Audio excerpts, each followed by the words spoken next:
And we're live. Bonjour à tous, merci pour votre présence à ce webinaire francophone qui se nomme « Et maintenant, quelle stratégie de formation ?» Stéphane, je vais t'inviter peut-être à nous parler du sondage. On va prendre quelques minutes à y répondre et puis ensuite on va pouvoir débuter tranquillement le temps que tout le monde se joigne à notre événement. Merci beaucoup Jean-Baptiste, bienvenue à vous tous à cette table ronde, à cette e-table ronde. On n'a pas pu se réunir physiquement évidemment, et ça aurait été d'autant plus difficile que vous allez voir parmi les speakers et aussi les participants, on a des gens qui viennent de tout horizon, aucun jeu de mots Jean-Baptiste avec Horizon RH évidemment, mais des gens qui viennent vraiment de tout horizon puisqu'on a des amis qui viennent de Belgique, qui viennent de Suisse, qui viennent du Canada, qui viennent de France, qui viennent de différents pays francophones, on a du Sénégal, on a du Maroc, on a etc. Et culturellement, on a mis ce petit sondage là pour faire un petit peu patienter tout simplement, parce qu'on expliquait à nos amis belges, à nos amis canadiens, et je suis français donc je peux le dire, que parfois culturellement le français pouvait arriver avec quelques minutes de retard, c'était même poli d'arriver avec quelques minutes de retard. Donc on a mis en ligne ce petit sondage. Simplement, je vois qu'on a déjà 210 personnes qui sont connectées sur donc le petit sondage, 227 personnes qui sont connectées maintenant, parce que je crois qu'on a 520, Antoine, sous ton contrôle, 520 inscrits. Et ce petit sondage, c'est simplement pour faire patienter quelques minutes, pour attendre que tous les participants soient présents. Donc, si vous voulez le compléter, c'est juste quelques questions. À quoi va servir ce petit sondage introductif? Simplement à savoir un petit peu quelles sont, vous, vos grandes tendances, et nos panélistes, nos speakers, lors de cette table ronde, vont pouvoir utiliser les résultats de ces sondages pour pouvoir affiner ce dont on parle. Typiquement, vous verrez qu'on a une première question sur les budgets. Est-ce que vous avez des budgets qui sont plutôt en hausse, des budgets qui sont plutôt en baisse, plutôt maintenus? On a également des questions autour de la planification de vos formations, de la façon dont vous les gérez. Alors, les panélistes voient en temps réel les réponses que vous pouvez apporter et je pense rebondiront. On a également, on va le redire tout à l'heure, mais la possibilité d'interagir. Donc, il est possible de converser. Et vous avez, alors là, je vois qu'on a 238 personnes qui sont connectées sur les 520, donc à peu près une petite moitié. Il est possible de converser, de chatter, de poser des questions. On ne peut pas allumer le son de tout le monde parce qu'on serait trop nombreux. Mais n'hésitez pas, les équipes derrière lisent vos questions, essayent soit d'y répondre dans le chat, soit au moment où tout le monde va interagir, on partagera les questions, on essaiera de regrouper les questions. Voilà, donc je vois que les réponses continuent à arriver. On a déjà 115 personnes qui ont répondu. Et on a 247 participants connectés. On va peut-être se dire qu'à 300, 320, on démarre. Si ça vous va. Oui, Stéphane, peut-être je vais pouvoir, en attendant que tout le monde répond, peut-être ça nous permet d'introduire les organisateurs puis les panélistes. Donc, on invite à tous ceux qui se joignent à répondre au questionnaire avant de débuter. Donc, merci à tous de vous joindre aujourd'hui pour cette table ronde virtuelle qui se nomme maintenant « Quelle stratégie de formation ?» C'est un webinaire donc en format table ronde qui réunit, on l'a voulu comme ça, la francophonie, la Belgique, la France et le Canada. Nous aurons des entreprises de ces trois pays et nous avons aussi des organisateurs de ces trois pays. Donc c'est un quatuor franco-belgeo-canadien qui est représenté alors d'une part par Training Orchestra, qui est le leader, pour ceux qui ne connaissent pas encore, le leader mondial des solutions logicielles de gestion de la formation. Training Orchestra accompagne plus de 600 entreprises à travers le monde et des organismes de formation aussi. Je crois qu'on a plusieurs personnes qui sont présentes aujourd'hui, qui travaillent dans les organismes de formation. Et Training Orchestra permet la gestion budgétaire, logistique des formations, mais aussi la gestion administrative et réglementaire des formations.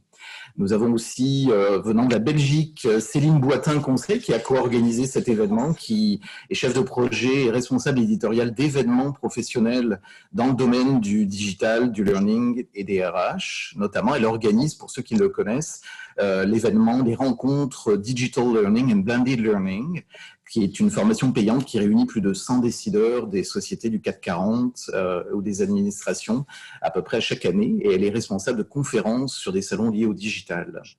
Et nous avons comme troisième organisateur Solutions Ressources Humaines, qui est le salon RH le plus important dédié aux services et aux outils pour les ressources humaines.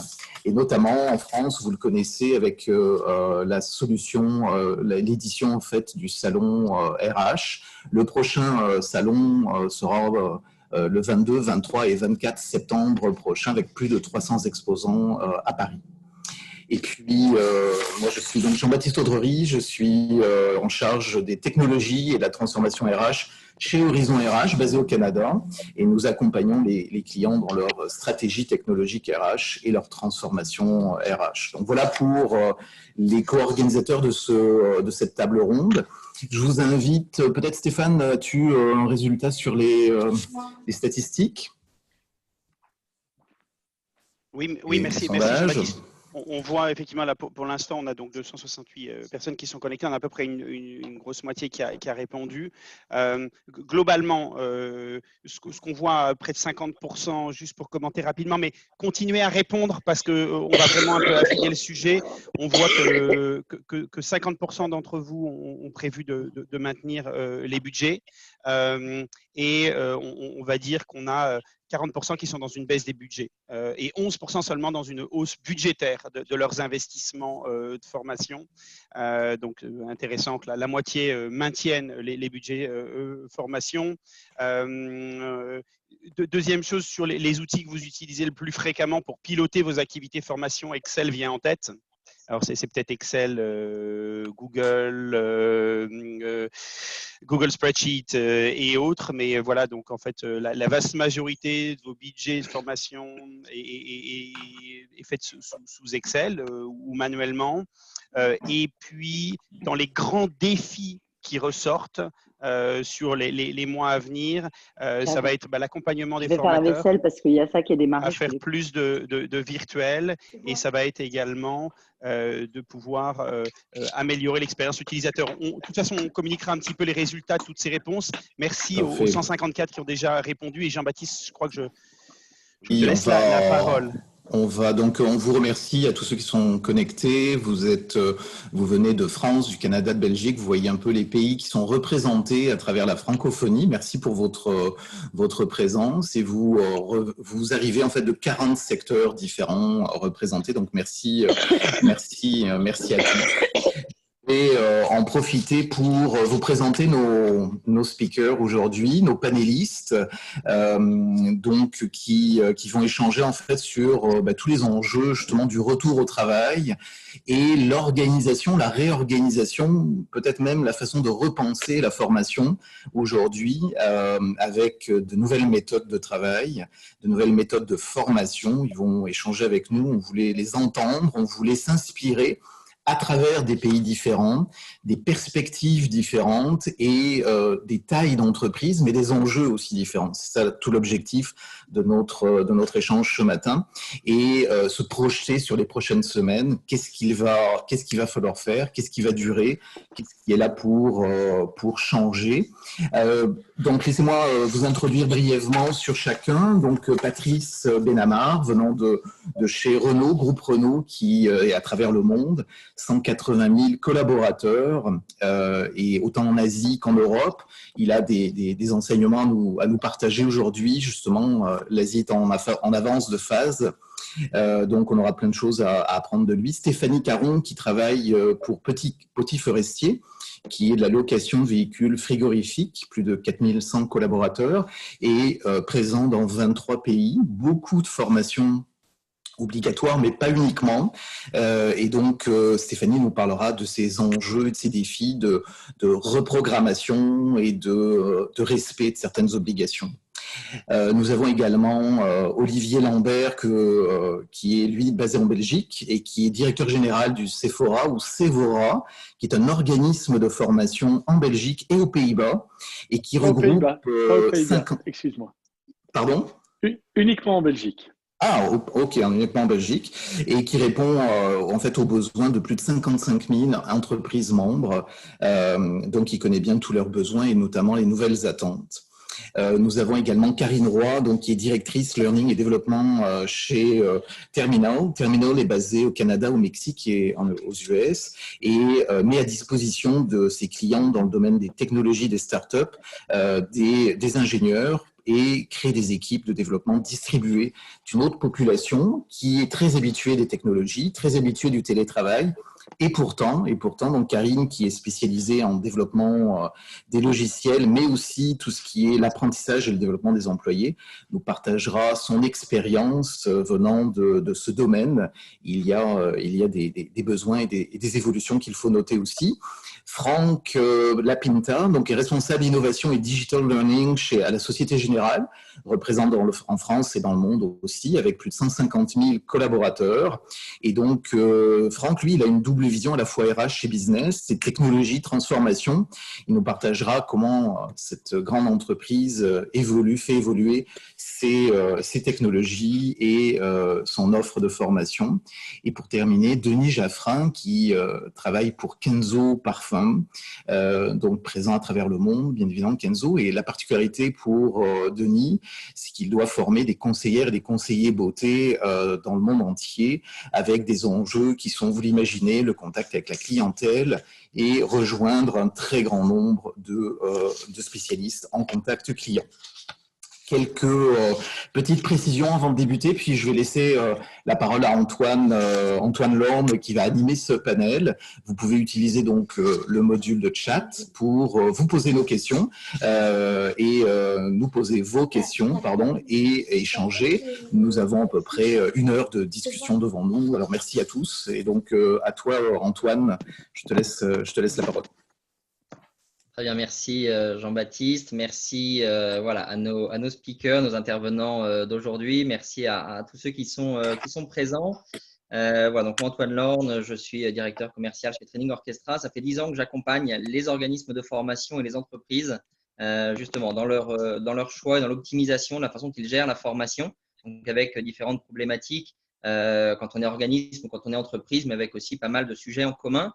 Donc là, je suis ravi qu'on ait à la fois parmi les speakers et parmi les auditeurs, à la fois des organismes de formation, des entreprises et parfois ceux qui gèrent les deux, puisqu'on sait qu'il y a beaucoup d'entreprises qui forment aussi à l'externe, donc un enjeu possible. Donc je vais commencer avec Patrick.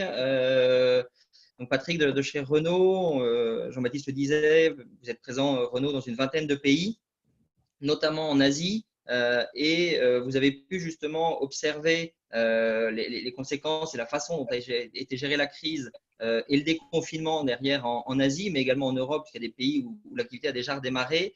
Et du coup, vous allez pouvoir nous dire comment vous pouvez vous appuyer sur cette expérience-là, assez positive. Les retours, vous nous direz, sont plutôt bons pour gérer en France et donc nous dire la façon dont vous allez fonctionner dans les prochaines semaines. Merci Antoine, vous m'entendez bien? C'est parfait. Donc, merci de me donner l'occasion de partager notre retour d'expérience. Effectivement, Renault, comme un certain nombre de grands groupes internationaux, est présent en Asie et en particulier, on a une présence assez importante en Corée du Sud, ce qui nous a permis assez vite de voir finalement comment on pouvait travailler sur la question du déconfinement et partager finalement les initiatives qui ont été prises dans nos sites en Corée pour pouvoir d'abord accompagner les premiers pays qui ont repris le travail. Pour nous, ça a été l'Europe du Sud, l'Espagne, le Portugal, la Turquie aussi, qui a repris le travail assez rapidement pendant cette crise, et aussi maintenant la France et les plus grands pays d'activité. Les deux choses qu'il faut savoir, c'est que y a plein d'espoir dans ce retour d'expérience, puisque on n'a aucun collaborateur dans nos collaborateurs de Renault Samsung en Corée qui n'a été contaminé par le virus, malgré le fait que le travail est déjà repris depuis un moment. Donc, c'est plutôt un bon signe, c'est que les mesures de protection sanitaire qui sont prises dans les sites permettent d'assurer la sécurité physique des collaborateurs. Et puis, en même temps, ça amène aussi cette expérience à repenser complètement l'approche pédagogique et à travailler sur une autre organisation de nos formations. Il faut être capable de former sur les sites, puisque paradoxalement, on recrute des gens pour redémarrer les activités de production. Et c'est le cas sur certains sites où l'activité redémarre avec un rythme assez soutenu. Donc, on doit être capable de former des gens en sécurité sur les sites et en particulier en mettant des mesures de protection.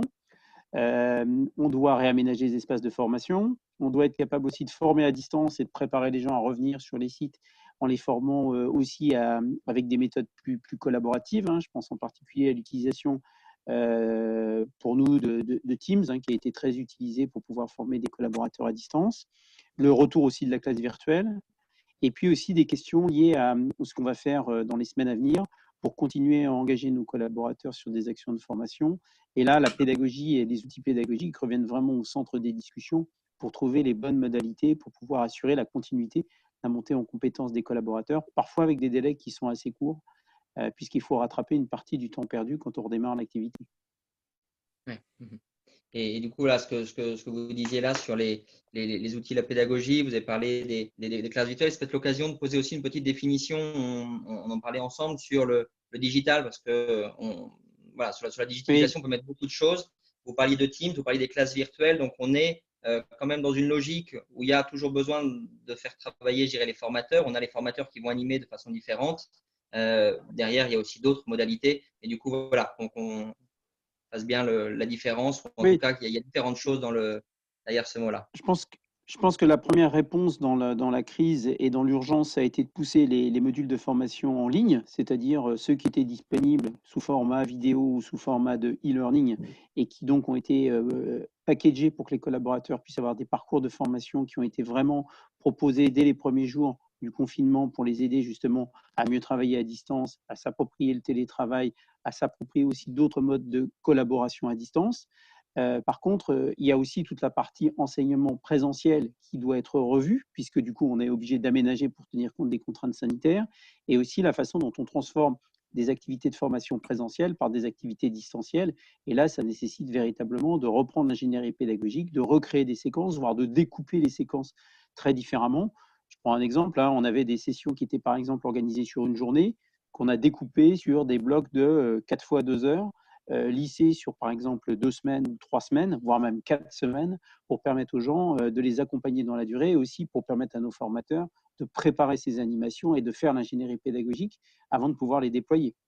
Il y a aussi la question de l'animation. Quand on anime une classe virtuelle, en général, on a un animateur qui s'occupe de l'animation, je dirais, formative, et quelqu'un qui s'occupe des aspects modération, accompagnement technique, vérifier les problèmes de connexion, interfacer avec les apprenants quand ils ont une difficulté. Parce que souvent, pour nos animateurs, c'est déjà un petit peu compliqué de s'approprier un nouveau matériel pédagogique. Et si en plus on rajoute les difficultés de connexion dans leur assiette, c'est un peu trop à avaler en même temps. Donc, c'est aussi comment on peut organiser l'accompagnement pour permettre que les conditions se passent les formations puissent se passer dans de bonnes conditions. Et aujourd'hui, globalement, le niveau de satisfaction des collaborateurs est très bon. En fait, ils sont assez surpris de voir qu'à distance, on peut leur proposer des formations qui sont de très bonne qualité. Et c'est très lié en fait à la qualité de l'animation, à la qualité effectivement de l'infrastructure qu'on propose, mais aussi à la qualité des contenus qui sont partagés. Et il faut être très vigilant sur les matériels pédagogiques qu'on partage, parce que c'est vrai qu'à distance, un matériel qui n'est pas clair, là du coup, ça prend un effet souvent direct, c'est que parfois l'apprenant même se déconnecte.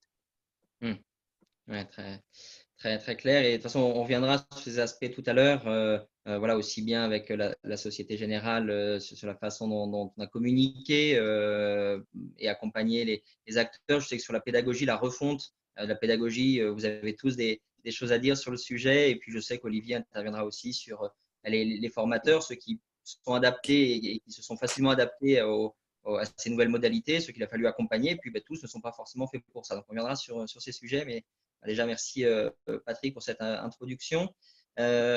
Stéphanie, de votre côté, groupe Petit Forestier, vous allez être confronté à une problématique liée au renouvellement des formations obligatoires de vos techniciens, formations du coup qui sont nécessaires pour la conduite de leur activité dans un délai très court et avec une forte tension sur ce marché des formations obligatoires, parce que toutes les entreprises vont vouloir former leurs collaborateurs avant que les habilitations, etc. arrivent à échéance. Vous avez, je crois, revu vos plans. Est-ce que vous pouvez nous expliquer la stratégie que vous avez mis en place pour ça, Stéphanie? Et d'ailleurs, je crois que c'est très actuel, parce que vous venez de finir un premier pan cette semaine sur justement votre stratégie dans ce contexte-là. Voilà, c'est exactement aujourd'hui, il y a 3 heures, ça a été validé par la DG. Donc effectivement, on travaille sur, l'objectif a été de travailler sur l'indispensable de la formation.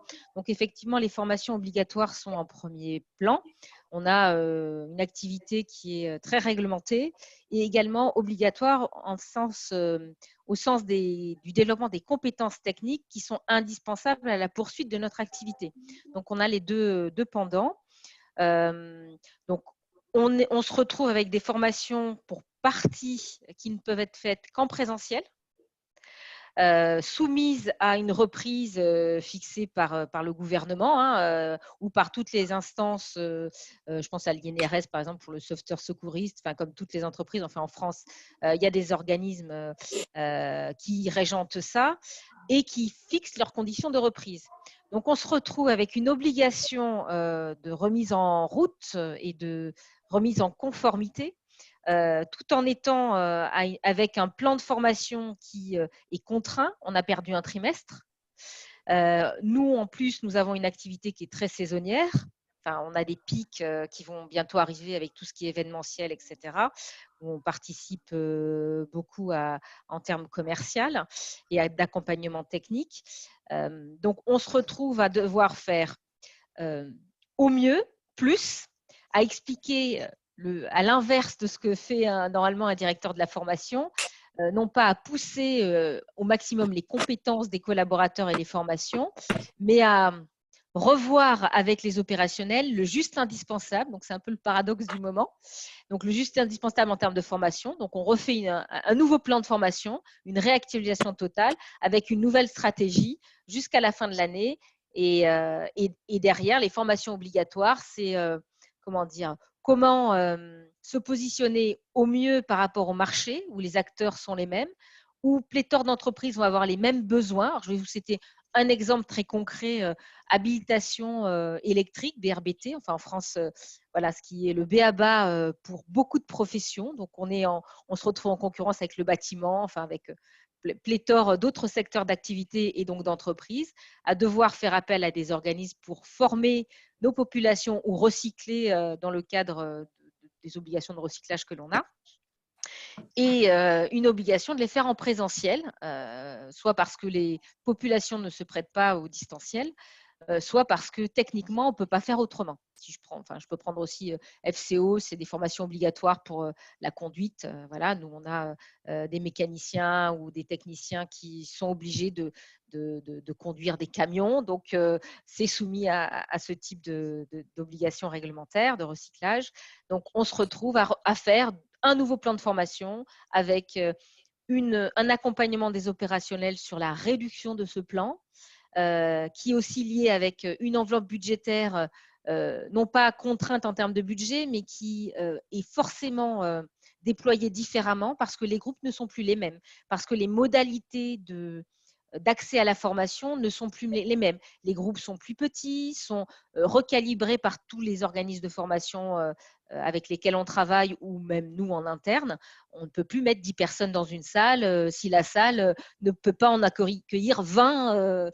Voilà. On ne peut plus demander à quelqu'un qui habite à Nice de venir en avion, même si techniquement j'en aurais le droit, faire une formation fin mai parce qu'on a aussi en termes de logistique, à faire face à des hôtels qui ne sont pas forcément tous ouverts, à des collaborateurs qui ont peur. Voilà, même si on les rassure, même si les gestes barrières sont mis en place, on se retrouve aussi avec une psychologie où nous, en tout cas nous dans notre entreprise, au niveau de la formation, on doit freiner, donner la réalité aux opérationnels, faire peut-être plus preuve d'empathie et de modération en matière de formation, qui est contraire à notre rôle de développement et d'envie de développement des compétences des collaborateurs. Voilà ce que je peux dire nous concernant. Super, merci Stéphanie. Et ça permet en effet de faire le lien avec Olivier donc pour Sephora. Parce que Stéphanie, vous évoquiez le fait évidemment, alors pour les formations conduite, on ne peut pas peut-être plus mettre 3-4 personnes dans un camion, dans une cabine. Alors, il n'y a pas de camion, je crois, pour Sephora, mais la problématique pour les salles, est-ce qu'on peut mettre, voilà, est-ce qu'il faut des salles plus grandes? Est-ce qu'on met moins de stagiaires, moins d'apprenants dans les salles? Ce sont des problématiques auxquelles, voilà, Olivier, vous avez été confronté. Je crois que vous avez eu assez peu de demandes de basculement en distanciel. Donc, c'est vrai que voilà, cette vue côté organisme de formation, comment vous l'avez perçu, c'est aussi une vision intéressante. Mais du coup, ça vous a permis de réfléchir aussi bien sous les angles pédagogiques et logistiques à ce que vous alliez pouvoir proposer. Et vous allez pouvoir nous décrire comment Sephora compte créer de la valeur dans cette période particulière, mais surtout dans les mois qui viennent. Merci. Oui, merci Antoine. Bonjour à toutes et tous. Pour commencer, un petit point de présentation sur Sephora. Sephora est un fonds sectoriel de formation en Belgique, le plus important fonds sectoriel, ça veut dire l'équivalent de ce qui était un OPCA en France. Nous récoltons les fonds de formation des entreprises pour organiser la formation. Et nous nous adressons aux entreprises dans le secteur des services, environ 55 000 entreprises, 450 000 salariés. On a une offre de formation essentiellement présentielle. En offre ouverte, donc en inter-entreprise, mais aussi en intra-entreprise. Ça veut dire que dès le début du confinement, nous avons directement été impactés, affectés, avec l'obligation d'annuler nos formations. Pour vous donner un autre d'idée, en 2019, nous avions accueilli 72 000 participants à nos formations. Ici, rien qu'entre le 15 mars et tout est annulé jusqu'au 30 juin, il y a environ 1500 formations qui sont annulées, correspondant à environ 15 000 participants. Donc l'impact sur notre activité et sur nos utilisateurs, sur nos clients est énorme. Alors Antoine, vous disiez assez peu de demandes. C'est assez peu de demandes en distanciel. Ce n'est pas tout à fait cela. En fait, on a eu une réflexion, on a pris le temps. Il était assez tentant de dire, bien, on va tout basculer du présentiel au distanciel ou au digital. Mais ça ne se fait pas d'un coup de baguette magique. D'abord, nous avons une vingtaine de formations qui se donnent tous les jours en Belgique. Petit territoire, mais on couvre toute la Belgique. On ne bascule pas des formations présentielles d'un claquement de doigts vers le digital. Il y a des conditions technologiques et techniques. Il faut penser au confort du participant, il faut penser à la compétence du formateur et surtout à la qualité pédagogique et à l'impact de nos formations.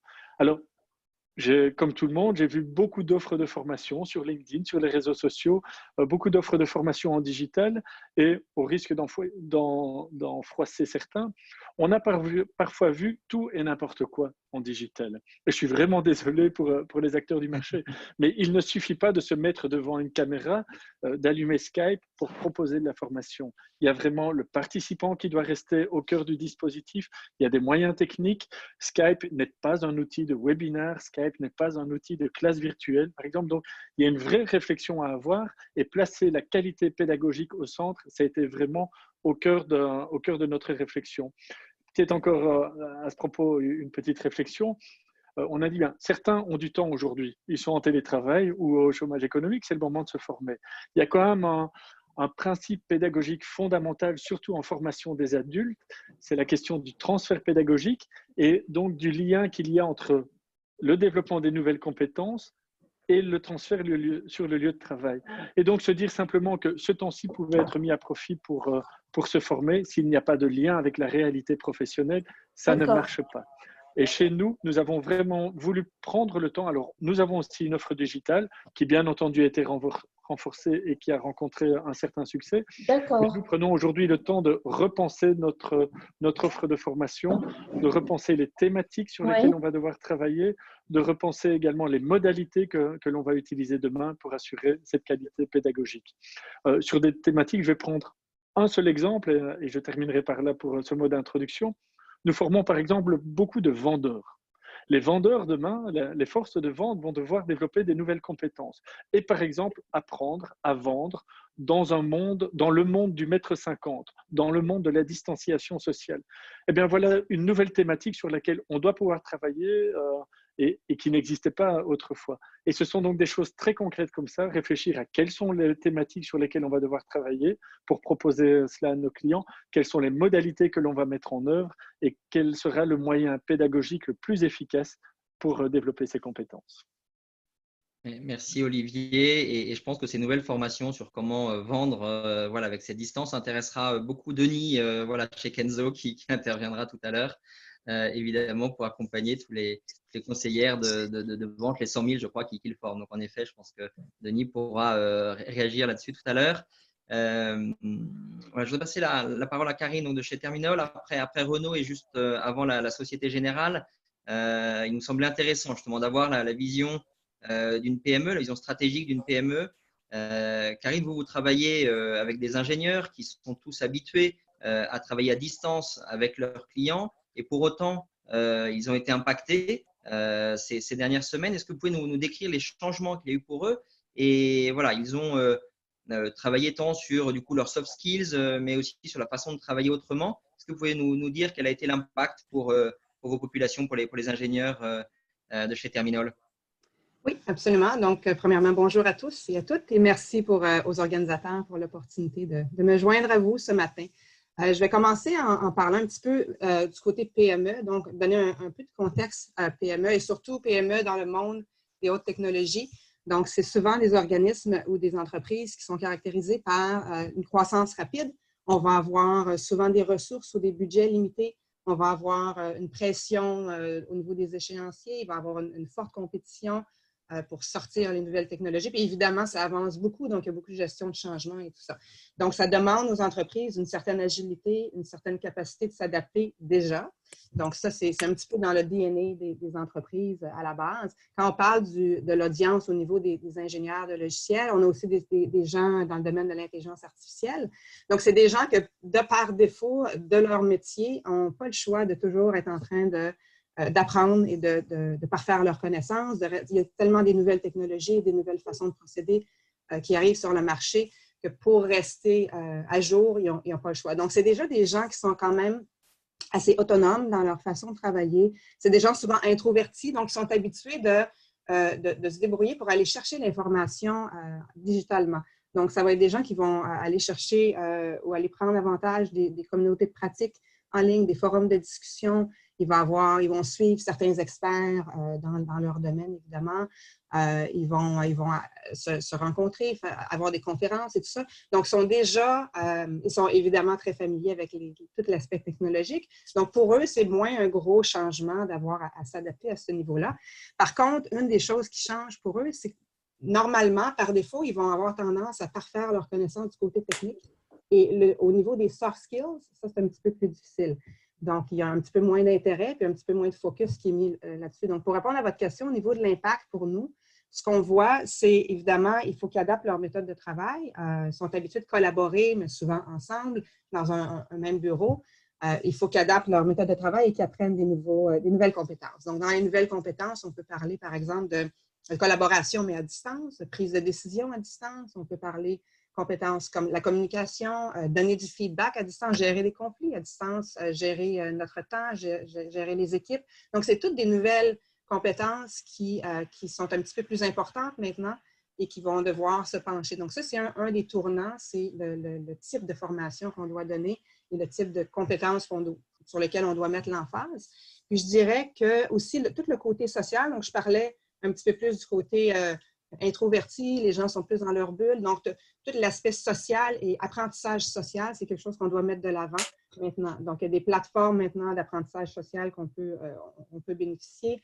Tout ce qui est l'apprentissage par groupe, communauté de pratique. On doit aussi regarder, étant donné que l'impact se fait ressentir, et on le voyait dans le sondage au départ, beaucoup d'entreprises vont réduire leur budget de formation, donc il va y avoir moins de budget, parfois moins de temps. Donc, moins de capacité d'aller à l'extérieur chercher les formations. Donc, on doit regarder vers l'intérieur. Et souvent, dans des entreprises technologiques, il y a beaucoup, beaucoup d'expertise, évidemment, à l'interne. Donc, les gens, c'est d'aller chercher cette expertise-là, ce qu'on appelle nos subject matter experts, puis d'essayer de les prendre et de faire bénéficier leurs connaissances aux autres personnes. Donc, les compétences comme la gestion de connaissances et le partage de connaissances est aussi très important. Donc, le virage vers l'interne un petit peu plus, puis créer des opportunités où est-ce que les ingénieurs puissent se rencontrer, donc développer des nouvelles affinités avec leurs pairs. Souvent, ils vont avoir tendance à aller à l'extérieur et de suivre des gens sur les réseaux sociaux, mais de se virer vers l'intérieur et de vraiment regarder, OK, qu'est-ce qu'on peut faire ensemble et de forcer certaines, pas de forcer, mais d'encourager les gens à se joindre à un côté un peu plus social pour développer ce réseautage-là en interne et ce transfert de connaissances-là interne.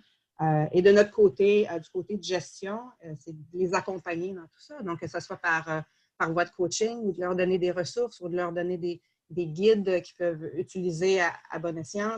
C'est vraiment comme on dit en anglais, le package autour qui va être intéressant pour eux autres. Donc, si on conclut en disant le virage au niveau des soft skills, le virage au niveau de l'expertise interne et les communautés, et le côté plus social un petit peu, et l'accompagnement et le support qu'on peut donner à tous ces gens-là. Donc, voilà. Très, très bien, merci Karine. Et je sais qu'il y a un sujet qui est partagé par d'autres et qu'on pourra approfondir. C'est, vous disiez, voilà, en interne, il y a des choses à faire aussi. Et je sais que c'est un enjeu pour certains, une opportunité en ce moment, peut-être de remettre la formation, le learning au centre de l'entreprise et au service justement du redémarrage des activités. Donc, je crois que voilà, ça pourra réagir et rebondir sur cette thématique-là. Voilà, juste avant, donc, voilà, Franck, l'impact est forcément différent dans un groupe de 150 000 personnes comme la Société Générale. On ne communique pas et on ne touche pas de la même manière et aussi facilement voilà, une population aussi importante. Du coup, vous avez mis, je crois, sur pied un plan de communication, vous appuyant sur des relais au sein du groupe dans différents services. Vous pourrez nous dire ça, mais également, voilà, vous avez travaillé sur les outils pour ce plan de communication. Donc, est-ce que vous pouvez nous décrire justement la stratégie et au-delà de ce qui a été fait ces dernières semaines, quels impacts durables, du coup, vous voyez parmi ce qui a été fait, qu'est-ce qui va durer dans le temps? Karine venait de parler d'une vision à long terme. Il y a peut-être aussi voilà, quelque chose. Donc, voilà, est-ce que vous pouvez nous décrire ce plan de communication, la stratégie mise en place au sein de la Société Générale? Merci, bonjour à tous. Vous m'entendez bien? C'est parfait. Le son est OK? Oui. D'accord. Ce qu'il a fallu gérer et qui était vraiment une situation particulière pour la première fois, c'est qu'on se retrouvait avec des collaborateurs ou des responsables de formation qui étaient dans des situations très différentes, puisque il y en avait qui étaient coincés chez eux, il y en avait qui étaient obligés d'aller sur site pour travailler. Parmi ceux qui étaient coincés chez eux, il y en avait qui disposaient d'outils professionnels comme des portables professionnels parce qu'il y a le télétravail qui est en place depuis pas mal de temps. Et puis pour d'autres qui n'avaient pas ces outils professionnels. Donc on était face à des situations qui étaient très différentes. Et comment on fait pour pouvoir finalement toucher ces populations qui, encore une fois, certains avaient un PC portable professionnel, d'autres n'en avaient pas. Il fallait arriver à les toucher aussi par leur device perso. Donc le choix qui a été fait pour pouvoir garder le contact, et on s'est greffé là-dessus, qui a été fait par le département de communication, c'est de passer par une appli qui était déjà déployée au niveau du groupe et qui permettait de communiquer tous les jours sur des informations. Donc, du coup, ce que l'on a fait, c'est qu'on avait 2 fois par semaine un rendez-vous dans lequel on poussait des informations à la fois auprès des collaborateurs et à la fois auprès des responsables de formation sur le sujet de la formation. Et c'était des informations sur des sujets qui étaient très différents. Alors, d'abord, communiquer sur des plateformes existantes qu'on avait à disposition et proposer aux collaborateurs d'aller les consommer. Donc, la chance que l'on avait, c'est que ces plateformes existaient déjà, qu'on avait déjà des contrats. Le second, c'était qu'il a fallu aussi beaucoup communiquer sur les moyens d'accès. Comme je disais, les moyens d'accès étaient très différents lorsque j'ai un PC perso ou un PC pro. Donc là, on a pas mal travaillé avec les équipes IT pour savoir quel message faire passer en termes de sécurité. Donc ça, c'était un deuxième élément. Le troisième, c'était de communiquer aussi auprès des responsables formation pour leur rappeler qu'on avait des outils, alors certes, qui n'étaient pas des outils de classe virtuelle, mais on avait des outils comme Klaxoon et Skype qui permettent d'animer des réunions et de présenter ça comme une solution d'urgence qui pouvait être utilisée, même si, encore une fois, ça ne résout pas tous les problèmes et tous les besoins en matière pédagogique.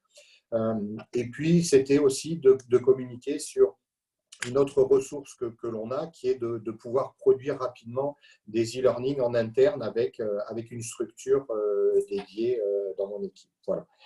Le fait de communiquer aussi sur des thématiques particulières, par exemple, avec un de nos partenaires, on a travaillé sur des contenus qui étaient dédiés aux médecins du travail, qui expliquaient, il y avait un certain nombre de modules qui expliquaient la pandémie, le Covid, et qui est quelque chose qui a été bien apprécié justement par les médecins du travail, parce que ce n'est pas nécessairement une population qu'on adresse dans les entreprises en matière de formation. Voilà. Et puis, on a communiqué aussi, bien évidemment, sur des thématiques que l'on avait déjà autour du management à distance, du travail à distance, etc.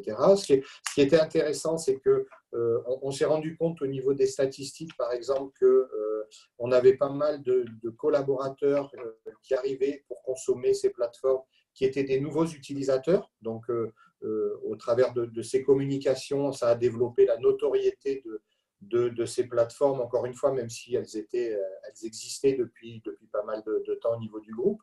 L'autre enseignement que l'on a vu des stats, c'est que finalement, les contenus que l'on poussait n'étaient pas nécessairement ceux qui étaient consommés en priorité par les collaborateurs, mais ce qui nous allait très bien, puisque dans cette démarche de découvrir ces contenus et d'avoir cette démarche d'aller finalement piocher dans ces contenus disponibles et prendre ce qui m'intéresse, moi, de façon très personnelle.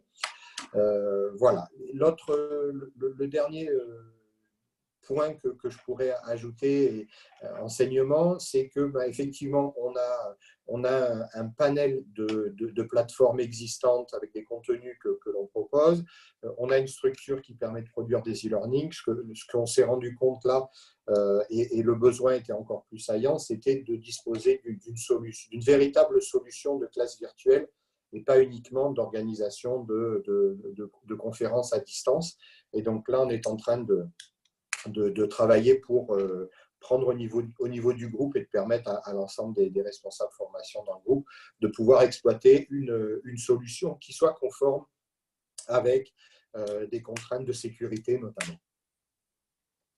Très bien, merci Franck. Et je sais, voilà, comme d'autres ici, vous avez observé en effet plus d'appétence et une consommation plus importante d'e-learning. Il y a une stat quand même intéressante qui a été publiée là, en début de semaine par le numéro 1 mondial du e-learning, des plateformes LMS. C'est donc en effet une hausse de consommation, mais au final 9 minutes sur le mois de mars, 9 minutes par collaborateur de suivi de contenu e-learning, donc ce qui est finalement pas gigantesque par rapport à normalement 20 heures de formation en moyenne par an par collaborateur. Là, 9 minutes. Voilà, donc c'est aussi un point à prendre en compte. Il y en a eu plus, mais au final, c'est pas voilà, tout le monde sait que c'est pas la seule réponse, et c'est intéressant de voir que voilà, il y a le e-learning, vous avez mis des classes virtuelles, et puis donc ensuite il y a tout ce qui va être mis en place dans les prochaines semaines. J'ai regardé les questions qui arrivaient au fur et à mesure là, dans l'outil de chat, et il y en a une pour Denis Jaffrin, quelqu'un qui demandait justement qu'est-ce qui avait été mis en place pour la formation pour les vendeurs. Alors c'est la question de quelqu'un qui vient d'un autre secteur que le vôtre, mais je pense que du coup, Denis, vous pourrez en dire un mot.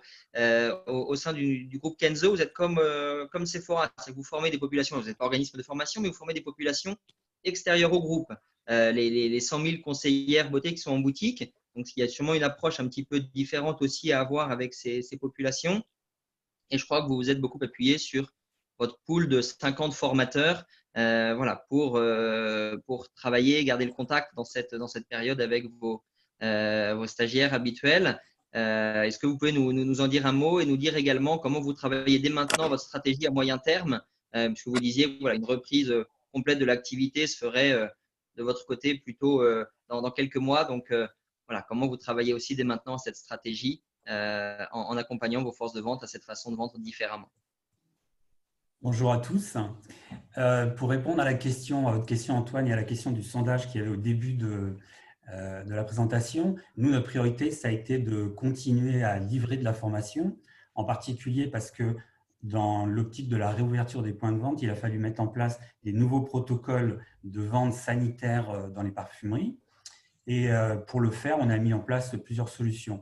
Globalement, quand même, dans notre secteur d'activité, ce qu'on peut dire, c'est que de maintenant jusqu'à fin septembre, on n'aura pas de formation en salle.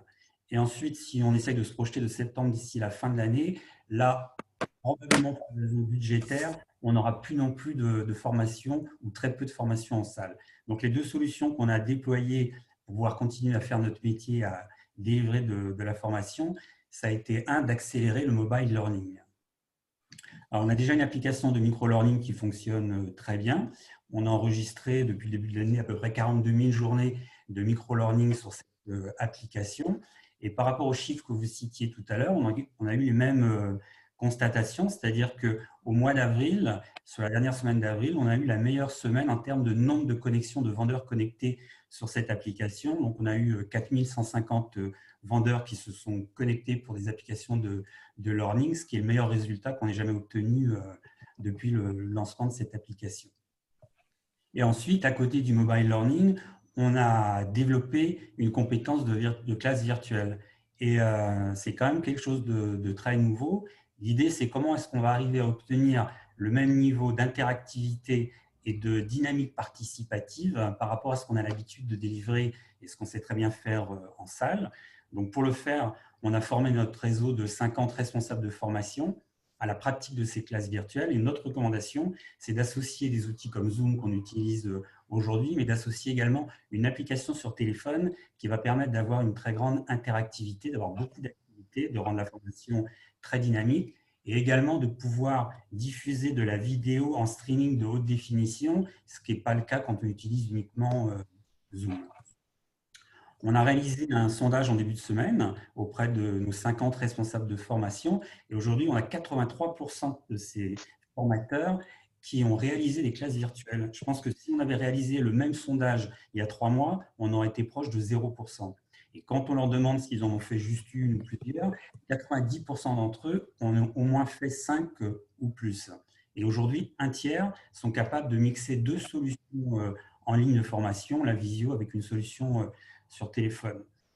Il nous reste encore à résoudre d'autres questions, parce que dans notre métier, l'expérience sensorielle des produits, que ce soit les parfums, les soins ou le maquillage, est quelque chose de très important. Et forcément, à distance, c'est quelque chose qu'on ne peut pas faire. Donc, il faut imaginer des solutions où on peut envoyer des échantillons au préalable de la formation pour pouvoir également associer cette expérience sensorielle. Et ce qu'on peut dire, c'est qu'en fait, ce qui s'est passé les 2 mois qui viennent de s'écouler avec le confinement représente une très, très grande transformation pour nous, pour le réseau de responsables de formation.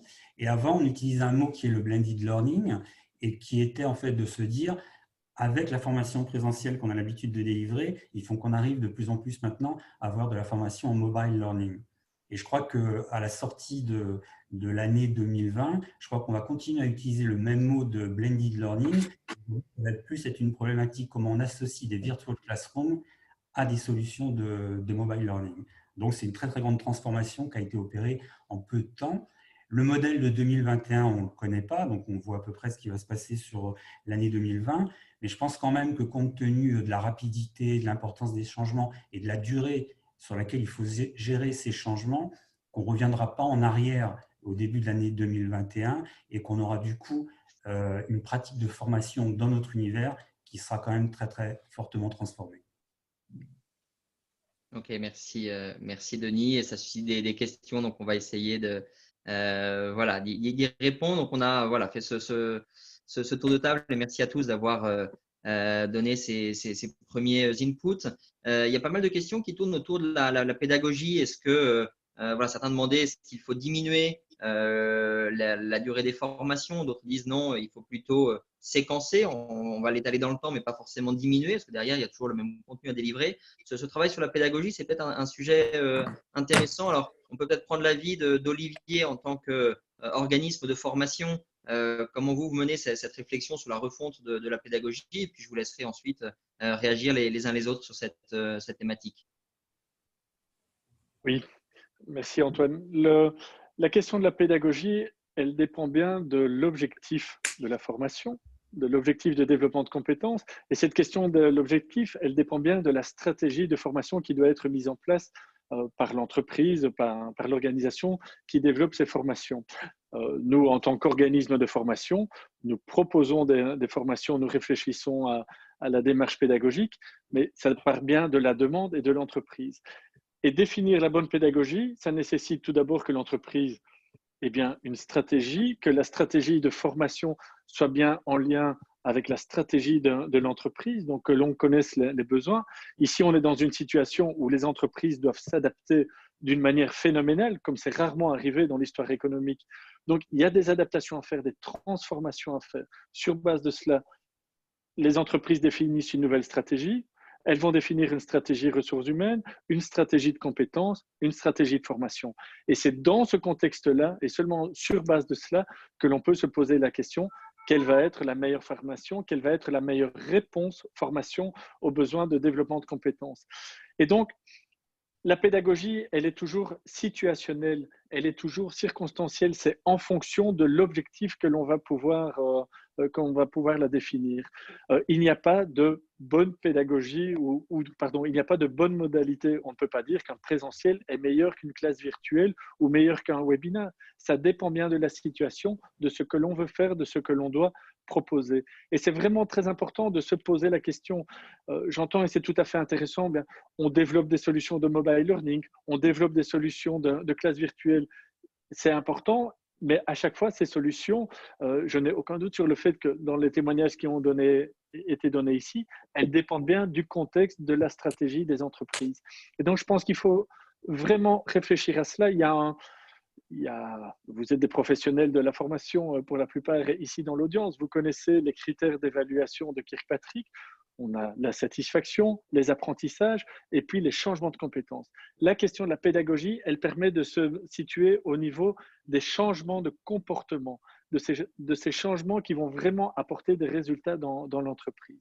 Et donc, en fonction de cela, en fonction des changements que l'on veut apporter, on va se poser la question, est-ce qu'on est dans une diffusion de savoir, auquel cas on va plutôt aller vers le webinaire? Est-ce qu'on doit vraiment avoir une interactivité, auquel cas on va aller vers des classes virtuelles? Est-ce qu'on doit développer une compétence technique, travailler sur des outils? On va peut-être développer de la réalité virtuelle. Donc, cette question de la pédagogie, c'est toujours en repartant de l'apprenant et de l'objectif pédagogique. Antoine, si je peux me permettre, c'est Karine. J'aurais une question pour Olivier pour revenir sur un thème que vous aviez parlé un petit peu plus tôt. Quand vous parliez du fait qu'il y a beaucoup d'offres en ce moment et de formations qui sont mises à la disposition de tous là, en ligne, et vous parliez qu'une bonne partie de ces formations-là est un petit peu moins optimale ou, comme on dit, garbage in, garbage out. Donc, comment est-ce que vous procédez pour évaluer ce qui est bon, ce qui est moins bon, qu'est-ce qui a été fait selon les règles de l'art et justement qui donne lieu à changement de comportement et qui a un impact significatif sur les gens ou les apprenants? Je veux éviter de rentrer dans une caricature ou une généralisation. Et une fois de plus, comme on est ici avec des professionnels de la formation, que ce soit en entreprise ou il y a peut-être des formateurs qui sont là également, je voudrais ici insister ou bien rappeler le fait que nous sommes dans une situation qui est catastrophique pour les formateurs et pour les organismes de formation. Alors, Sephora, nous ne sommes pas une société commerciale, donc je ne suis pas dans le même domaine. Mais il faut se rendre compte de la situation des formateurs indépendants, des organismes de formation qui doivent trouver des solutions et qui ont derrière des enjeux de sauvegarde de chiffre d'affaires qui sont très importantes. Donc, c'est normal d'essayer de proposer quelque chose. Et je ne voudrais vraiment pas écarter en disant ils font n'importe quoi. Tout le monde, aujourd'hui, est à la recherche de transformation, d'adaptation pour pouvoir répondre aux besoins du marché. Et donc, vraiment, empathie, maximum d'empathie et de compassion. Excusez-moi pour le mot, ça fait un peu condescendant comme cela, mais on est aujourd'hui dans une situation qui est très difficile pour tous les acteurs de la formation. Ça, c'est un premier élément. Ensuite, pour nous, en tout cas, en effet, on a vu beaucoup de choses qui se font. Chez Sephora, nous avons l'habitude de faire nous-mêmes, bien entendu, en travaillant avec des sous-traitants, avec des formateurs, avec d'autres organismes, mais on repart de notre définition de ce que nous voulons développer, de ce dont nous avons besoin. Chez nous, en l'occurrence, nous avons également des équipes pédagogiques qui travaillent là-dessus. Mais j'ai du mal à répondre à votre question. Nous n'avons pas mis en place de filtre ou de cabinet d'évaluation de tout ce qui se propose. On essaye, nous, de développer nos solutions en mettant cette qualité-là au cœur du dispositif. Mais c'est en effet très compliqué.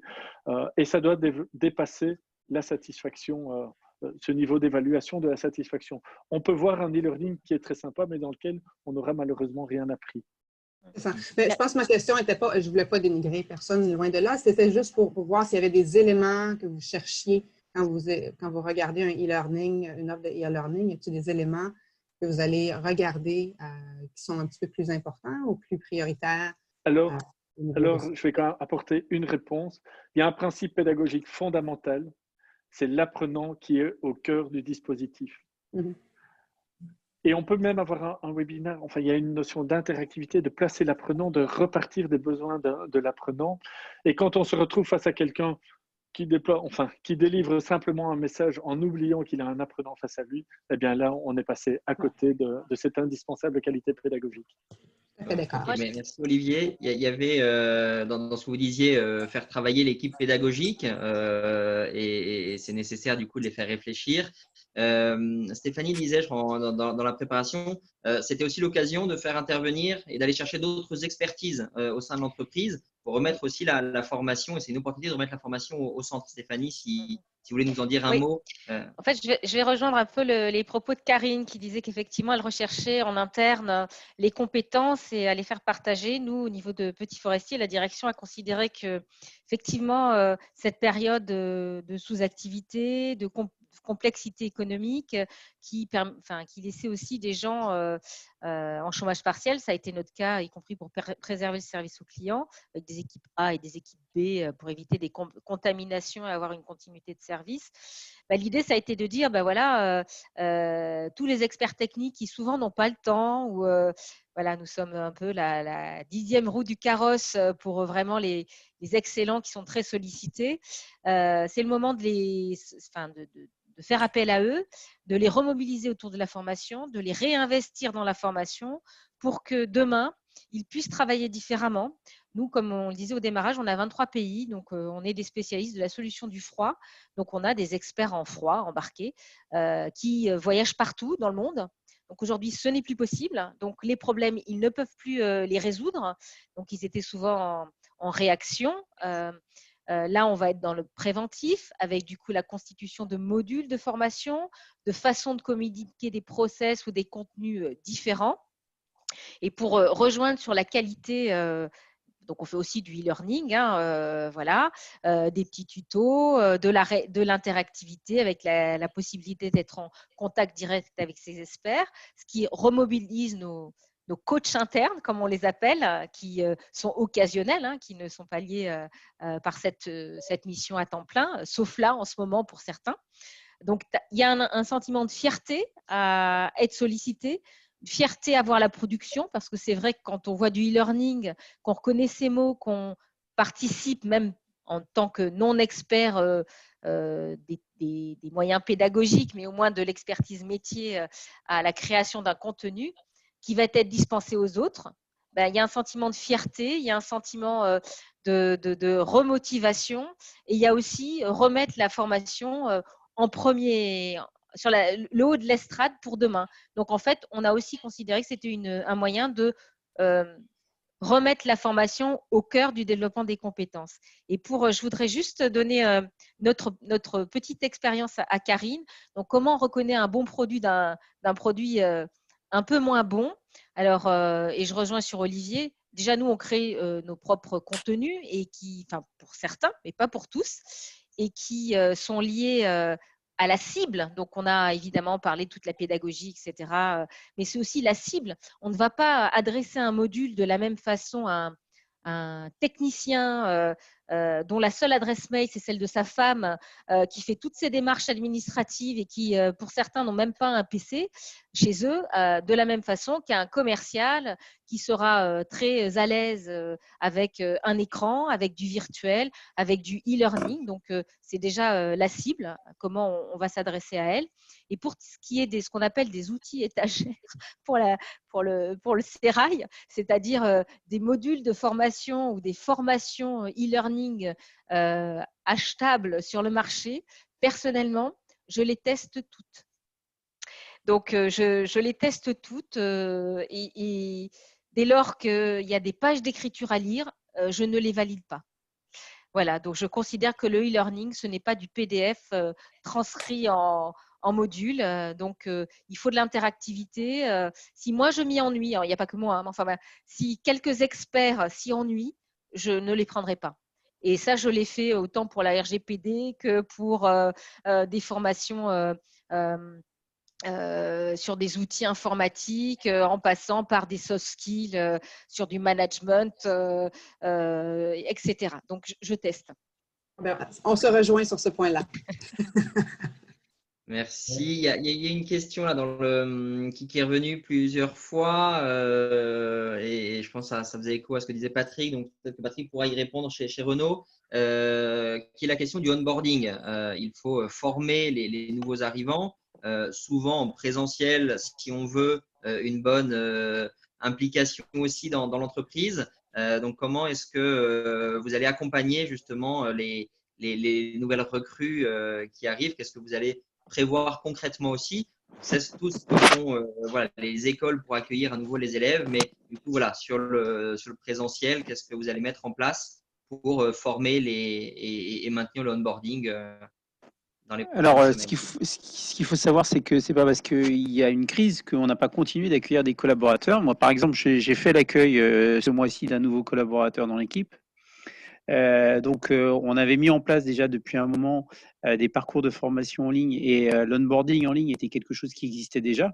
Après, la question, c'est effectivement l'interaction avec l'équipe et créer la connexion avec l'équipe qui nécessite des échanges. Et là, effectivement, ce qu'on organise, c'est plutôt des rendez-vous un à un, face à face, distanciels, pour que la personne puisse déjà connaître ses collègues au sein de l'équipe, découvrir ce qu'ils font et s'intégrer dans le fonctionnement de l'équipe. Et après, il y a un certain nombre d'activités qui peuvent être aussi proposées à distance pour limiter justement le besoin d'aller sur site pour faire un certain nombre de choses. Parce que, comme disait tout à l'heure Olivier, si on va sur site, c'est pour pratiquer quelque chose qu'on va devoir faire dans le cadre du travail juste derrière. Donc, on essaie d'éviter finalement que les gens se déplacent sur un site pour pouvoir être formés, sauf quand ils vont derrière devoir travailler sur le site et faire un certain nombre de choses. Donc, le cas des opérateurs en usine, ils vont devoir travailler en usine, donc il faut qu'ils viennent sur le site. Si aujourd'hui, je suis dans une profession plutôt intellectuelle, je n'ai pas forcément besoin de me déplacer sur le site pour gérer mon onboarding.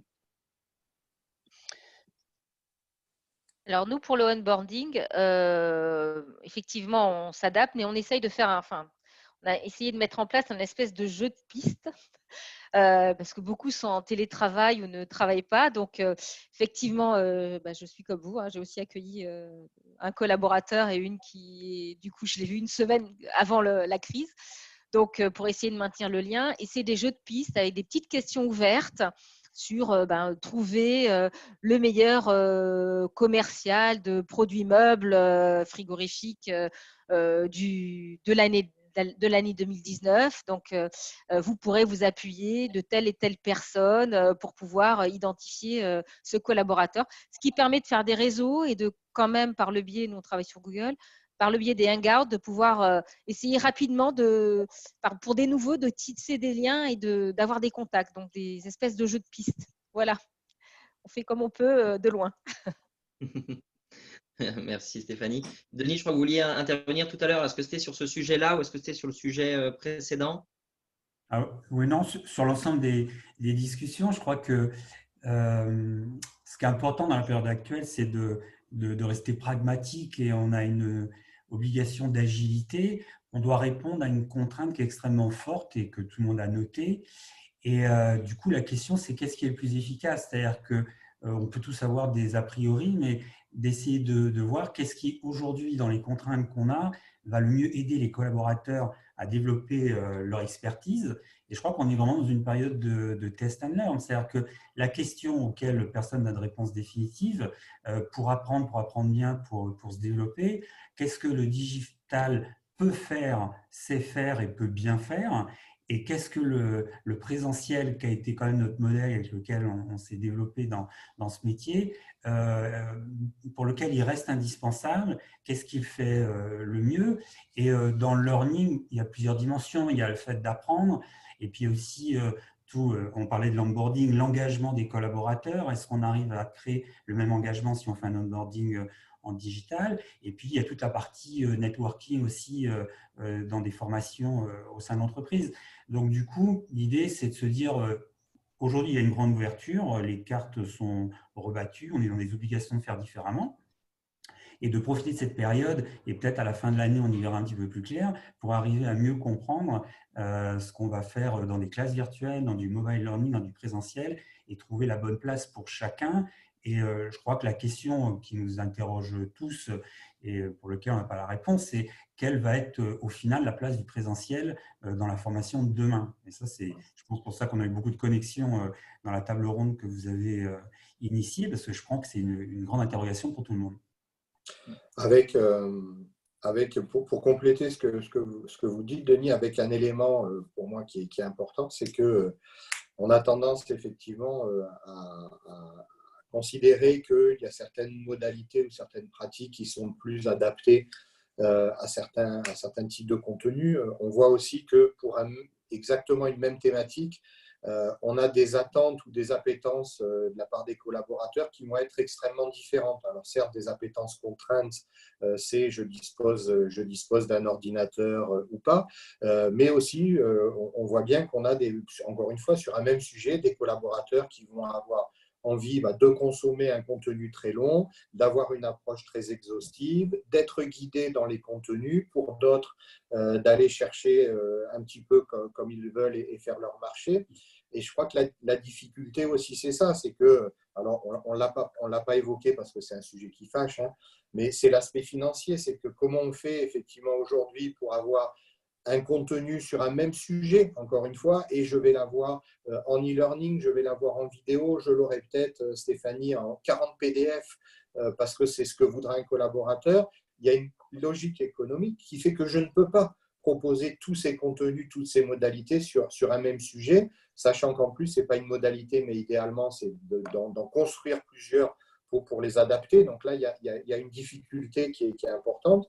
Et puis l'autre élément que je voulais aussi souligner, et ça va être mon petit moment pas politiquement correct, c'est qu'effectivement, on parle beaucoup de construire des contenus, de les construire en interne, et je suis le premier à le dire, mais on voit bien aussi qu'on a tendance à vouloir réinventer la roue dans certaines grosses structures, et moi j'ai quelquefois eu 4 ou 5 ou 6 demandes pour produire en interne, par exemple, un module sur les fondamentaux du big data, parce qu'on se fait plus plaisir de le produire en interne que d'aller le prendre en externe. Et ça pose plein de questions derrière, parce que c'est une autre façon aussi de voir le métier d'ingénieur pédagogique, et de dire est-ce que la valeur ajoutée, c'est que dans la production de ces contenus, ou bien c'est aussi dans la veille, dans la curation, et de dire finalement la façon dont je vais allouer mes ressources, c'est peut-être d'aller proposer à mes collaborateurs une sélection,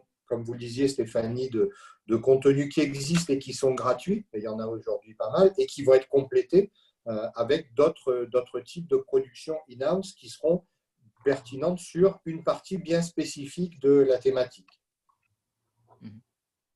Merci, Antoine, je voudrais ajouter une dernière chose, s'il te plaît. Oui, ça va être pris par le temps, Olivier, mais vas-y. Je veux juste rajouter une dernière chose à propos. On a beaucoup parlé du digital, il y a évaluation et du choix des modalités. Il y a quelque chose qui est génial avec le digital, c'est que nous avons une possibilité d'évaluation en direct. Elle est très simple pour le participant. La meilleure manière de dire qu'un contenu ou une modalité ne lui convient pas, c'est de cliquer « je m'en vais ». Et donc, pour le participant ou pour l'organisme, de voir directement ce qui fonctionne et ce qui ne fonctionne pas. Et ça, c'est quelque chose de nouveau par rapport à la formation présentielle, où on a rarement un participant qui se lève de la salle pour dire « moi, je m'en vais, ça ne me convient pas ». Et donc, là encore, c'est un moyen d'utiliser au mieux le digital. Ouais, tout à fait. Merci à tous. C'est vrai qu'on est un peu pris par le temps, et puis on verra ensuite si on pourra prendre quelques questions.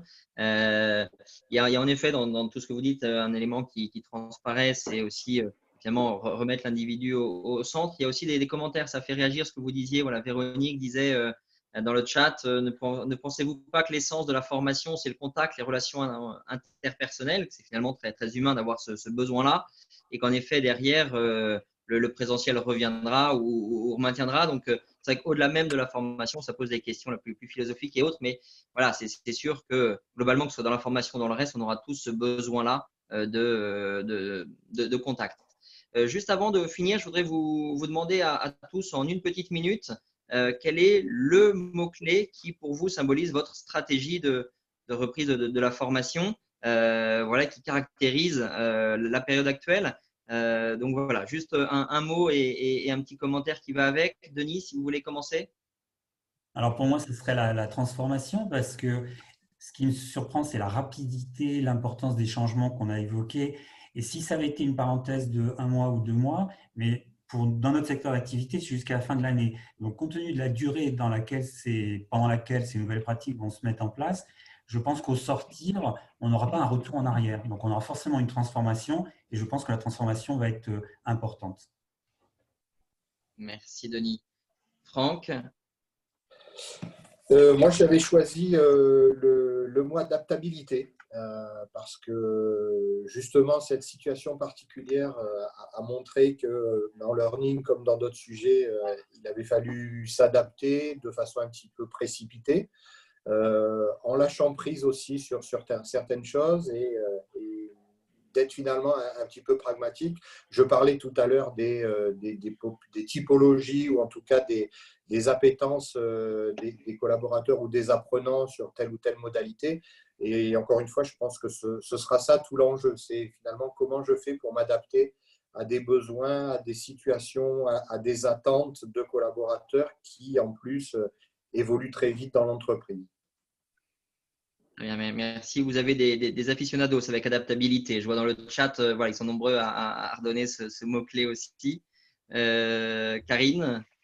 Oui, je vois que mon mot n'a pas sorti dans le chat. Moi, mon mot, c'est découverte. En fait, je pense que cette situation-là va nous amener à découvrir plein de nouvelles choses. Donc, que ce soit un nouveau mode d'apprentissage, des nouvelles compétences, des nouvelles méthodes de travail, de collaboration, des nouvelles personnes même, des nouvelles connexions. Ça va être des nouvelles passions. On peut découvrir des nouvelles idées. Donc, pour moi, c'est vraiment la découverte d'un nouveau monde, et en espérant que les apprenants qui sont un petit peu moins habitués découvrent ce monde fascinant qui est le monde de l'apprentissage et de la formation. Donc, voilà, ça, c'est mon mot. Merci, Karine. Olivier, pour Sephora. Oui, moi, c'est le mot transfert. D'abord parce que transfert, c'est le Graal dans notre métier de la formation. On est tous à la recherche de ce Graal, de ce transfert, du transfert des nouvelles compétences sur le lieu de travail. Transfert également parce qu'on est dans un transfert des moyens, un transfert des modalités. On passe du présentiel, il y avait beaucoup de présentiel dans notre métier, on passe à d'autres modalités et c'est important de transférer vers les bonnes modalités. Transférer vers de la classe virtuelle, vers de l'e-learning, vers du webinaire, du mobile, etc.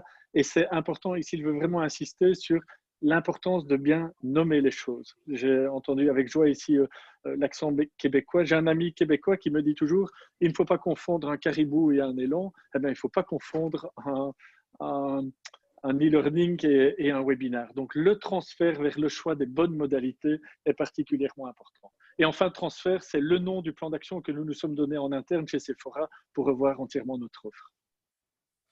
Super. OK. Stéphanie? Pour moi, agilité pour pouvoir coller au plus près des besoins du business, des opérationnels, être prêt à refaire un plan C ou un plan jusqu'à W pour faire face à une remontée du business que l'on espère tous ou une deuxième vague de Covid si ça doit arriver, et être agile en fonction également des typologies de public que l'on a en matière de formation et proposer les meilleures options pour leur permettre de continuer à évoluer. Voilà. D'accord, donc l'agilité. Très bien. Et Patrick? Alors, moi, je choisirais le mot impact. On parle souvent de la mesure de l'impact des formations et je pense que là, comme le disait tout à l'heure Olivier, les apprenants peuvent voter avec leurs doigts directement en quittant les sessions. Et en même temps, si on a des opérations qui permettent d'accompagner la montée en compétences des collaborateurs et qui sont vraiment effectives, je pense que dans le contexte de réduction des moyens et de redéfinition des priorités, on pourra investir dans cette direction et accompagner nos collaborateurs de façon peut-être plus adapté que ce qu'on le fait jusqu'à présent. Très bien, donc l'impact. Juste avant de conclure, je vais vous donner moi aussi le mot-clé qui me vient. Simplement pour vous dire, le sondage, vous êtes plus de 60% à avoir répondu. Merci. On va le relancer juste avant de conclure. Donc, vous pourrez prendre quelques minutes pour y répondre. Les tendances sont assez intéressantes et voilà, donc on serait ravis que tout le monde puisse donner son avis. Moi, le mot-clé de mon côté, c'est résilience. Alors, je fais un emprunt à la fois à Olivier Lambert, qui, voilà, on en parlait dans la préparation, mais du coup, c'est un constat fait par Frédéric Claes de l'Institut Vallon de l'évaluation de la prospective, qui disait quand on rencontre une crise d'importance, il y a 4 possibilités. Soit la transformation totale, on rase ce qui était fait avant, on repart totalement de zéro, ce qui semble compliqué. Le retour à la normale, le monde d'avant qui continue finalement exactement à l'identique, la résilience ou l'effondrement pur et simple. Et dans le témoignage de tous les 6 et dans les commentaires qu'on voyait aussi dans le chat, on sent qu'il y a cette volonté de sortir par le haut de la crise, de capitaliser sur un certain nombre de choses pour évaluer, c'est ça, sortir vers le haut, tirer les bonnes conclusions, garder les meilleures pratiques. Donc voilà, ce mot de résilience, pour moi, fait écho et une bonne synthèse des échanges d'aujourd'hui. En tout cas, merci à tous. Je vais laisser Jean-Baptiste conclure, mais un grand merci à la fois donc à nos 6 speakers et à tous les auditeurs.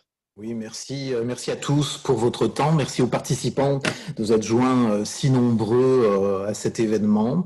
Et puis, vous avez été très nombreux à poser des questions sur le chat. J'espère que les réponses de nos 6 speakers ont pu vous être répondues.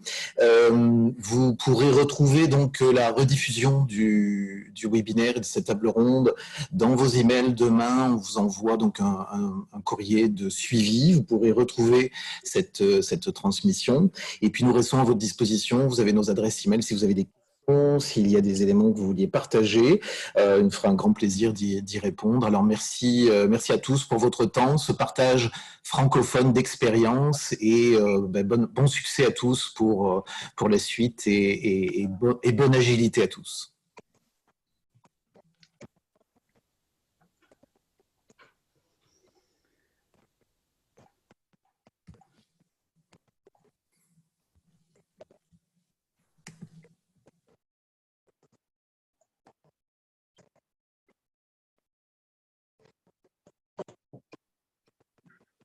So Jennifer, maybe we can stop the recording now. Merci beaucoup à tous les participants. Merci beaucoup. Et n'hésitez pas, on laisse ouvert encore quelques